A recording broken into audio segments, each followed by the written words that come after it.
Nehru trophy വള്ളംകളിയോടനുബന്ധിച്ച് ചെറുവള്ളങ്ങളുടെ മത്സരമാണ് ആരംഭിക്കാൻ പോകുന്നത്. അല്പസമയത്തിനകം തന്നെ വെപ്പ് ഇരുട്ടുകുത്തി വിഭാഗങ്ങളിലുള്ള വള്ളങ്ങളുടെ ഫൈനൽ മത്സരങ്ങൾ ആരംഭിക്കും. അതിനുശേഷമാകും മറ്റ്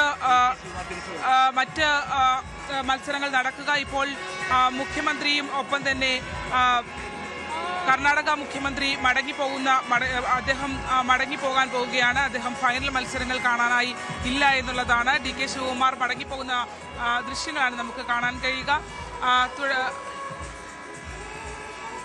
മുഖ്യ അതിഥിയായി അദ്ദേഹം ഈ നെഹ്റു ട്രോഫി ജലമേളയ്ക്ക് എത്തിയിരുന്നു. അത്യന്തം ആവേശകരവും മലയാളികൾക്ക് ഓണാശംസയും നേർന്നാണ് അദ്ദേഹം ഇപ്പോൾ നെഹ്റു ട്രോഫി ഏകദേശം 1 മണിക്കൂറോളം ചെലവഴിച്ച് അവിടെ നിന്ന് നെഹ്റു ട്രോഫിയിൽ പങ്കെടുത്തുകൊണ്ട് മടങ്ങുന്നത്.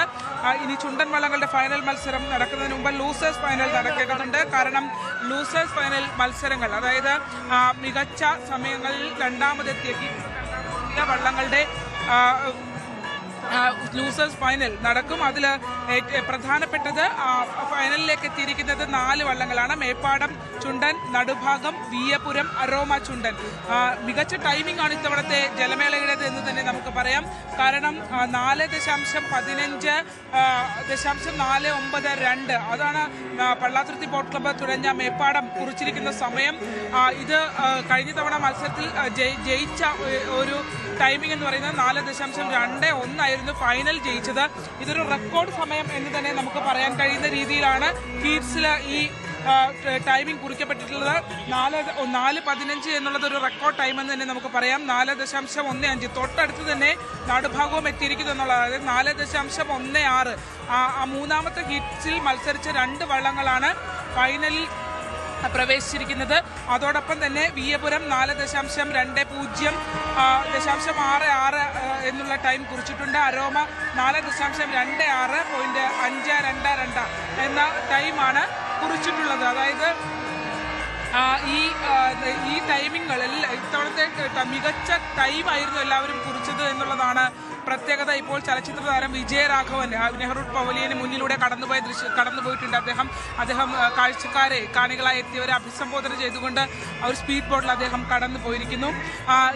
ഈ ജലമേളയുടെ ഫൈനൽ എന്ന് പറയുന്നത് തീപാർന്ന പോരാട്ടമായിരിക്കും. അത് ഒരുപക്ഷെ മേപ്പാടവും നടുഭാഗവും ഉൾപ്പെടെയുള്ള വള്ളങ്ങൾ തമ്മിലാണെന്ന് പറയാൻ കഴിയും. പുന്നമട ബോട്ട് ക്ലബ്ബാണ് ഇത്തവണ നടുഭാഗം തുഴഞ്ഞിട്ടുള്ളത്. പള്ളാത്തുരുത്തി ബോട്ട് ക്ലബ്ബ് അജയരായി കഴിഞ്ഞ തവണ വരെ അജയരായി തുടർച്ചയായ 5 വർഷങ്ങളിൽ നെഹ്റു ട്രോഫി മുത്തമിട്ട പള്ളാത്തുരുത്തി ബോട്ട് ക്ലബ്ബ് ഇത്തവണ ഏറ്റവും മികച്ച സമയം കുറിച്ചിരിക്കുന്നു എന്നുള്ളതാണ്. 4.15 എന്നുള്ളതാണ് ആ ടൈമിങ്. അതിനുശേഷം പിന്നീട് എത്തിയിരിക്കുന്ന നടുഭാഗമാണ്. ചരിത്രം പേറുന്ന പാരമ്പര്യമുള്ള ക്ലബ്ബാണ്. 1952 നടുഭാഗം ചുണ്ടൻ ആണ് നെഹ്റു മത്സരത്തിൽ ആവേശത്തോടെ ചാടി ഇറങ്ങിയത്. പിന്നീട് പുതിയ വള്ളം പണിതുവെങ്കിലും നടുഭാഗം എന്ന പേര് നെഹ്റു ട്രോഫിയോളം പഴക്കമുള്ള ചരിത്ര പ്രാധാന്യമുള്ള വള്ളമാണ്. ഇത്തവണ പുന്നമട ബോട്ട് ക്ലബ്ബാണ് നടുഭാഗം ചുണ്ടൻ തുഴഞ്ഞിട്ടുള്ളത്. വിയപുരം 4.20, അതായത് 4 മിനിറ്റ് വ്യത്യാസം നടുഭാഗവുമായി രണ്ടാമതെത്തിയ വള്ളവുമായി 4 മിനിറ്റ് വ്യത്യാസം വിയപുരത്തിന് ഉണ്ട്. അതോടൊപ്പം തന്നെ അരോമ പുത്തൻ ചുണ്ടൻ, അതായത് കൊല്ലത്ത് നിന്നെത്തിയ അരോമ ബോട്ട് ക്ലബ്ബ് 4.26. വലിയ ഒന്നും ഇല്ല എന്ന് തന്നെ പറയാം. ഏറ്റവും മികച്ച ടൈമിങ്ങുകൾ കുറിച്ച് തന്നെയാണ് 4 വള്ളങ്ങൾ ഫൈനലിലേക്ക് എത്തിയിരിക്കുന്നത്. ഈ 4 വള്ളങ്ങൾക്ക് പുറമെ ഇനി ഇതിനേക്കാൾ മികച്ച 4, അതായത് ഇതിന് പിന്നിൽ കുറിച്ച 4 മികച്ച സമയങ്ങൾ കൂടി തിരഞ്ഞെടുക്കും. ആ 4 മികച്ച സമയങ്ങൾ വന്നിരിക്കുന്ന വള്ളങ്ങളായിരിക്കും ലൂസേഴ്സ് ഫൈനലിനായി മത്സരിക്കുക. അതിനുശേഷം, അതായത് വെപ്പ് ഇരുട്ടുകുത്തി വിഭാഗങ്ങളുടെ മത്സരങ്ങൾ കഴിഞ്ഞ് ചെറുവള്ളങ്ങളുടെ ഫൈനൽ മത്സരങ്ങൾ കഴിഞ്ഞതിന് ശേഷമാകും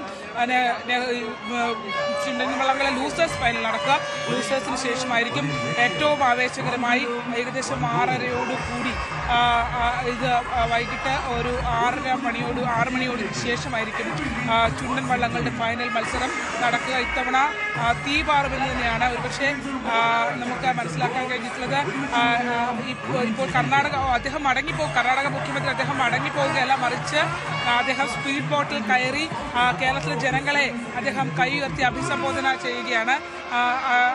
DK ശിവകുമാർ അദ്ദേഹം മടങ്ങുന്നില്ല എന്നാണ് നമുക്ക് മനസ്സിലാക്കാൻ കഴിയുന്നത്. അദ്ദേഹത്തോടൊപ്പം M ലിജു, രമേശ് ചെന്നിത്തല, ഒപ്പം തന്നെ ആലപ്പുഴ MP KC വേണുഗോപാൽ, ഷാനിമോൾ ഉസ്മാൻ എന്നിവരുമുണ്ട്. അവർ ബോട്ടിൽ എത്തി ഇവിടെയുള്ള കാണികളായ ആളുകളെ കർണാടക മുഖ്യമന്ത്രി ഇപ്പോൾ കൈ ഉയർത്തിക്കാട്ടി അഭിവാദ്യം ചെയ്തുകൊണ്ടിരിക്കുകയാണ്. ഒരു ശാന്തത, അതായത് കടല് അടിക്കുന്നതിന് മുമ്പുള്ള ശാന്തത പോലെയാണ് ഇപ്പോൾ പുന്നമടയുടെ തീരം ഉള്ളത്. എല്ലാവരും കാത്തിരിക്കുകയാണ്. മികച്ച ഒരു ടൈമിംഗ് കുറിച്ച മത്സരമായിരുന്നു ഇത്തവണ ഹീറ്റ്സുകളിൽ നടന്നത്. ആ ഹീറ്റ്സുകളിൽ, അതായത് ചില ഹീറ്റ്സുകൾ ഇച്ചിരി ആവേശക്കുറവുണ്ടായിരുന്നെങ്കിൽ പോലും വന്ന് ടൈം കുറിച്ച വള്ളങ്ങളെല്ലാം തന്നെ ഏറ്റവും മികച്ച ടൈമിങ്ങിലാണ് എത്തിയിരിക്കുന്നത്. അതുകൊണ്ട് ഫൈനൽ എന്ന് പറയുന്നത് എല്ലാവരും ഞെട്ടിക്കുന്ന ഒരു പെർഫോമൻസ് തന്നെ ആയിരിക്കും ഇത്തവണ എന്ന് നമുക്ക് ഊഹിക്കാം.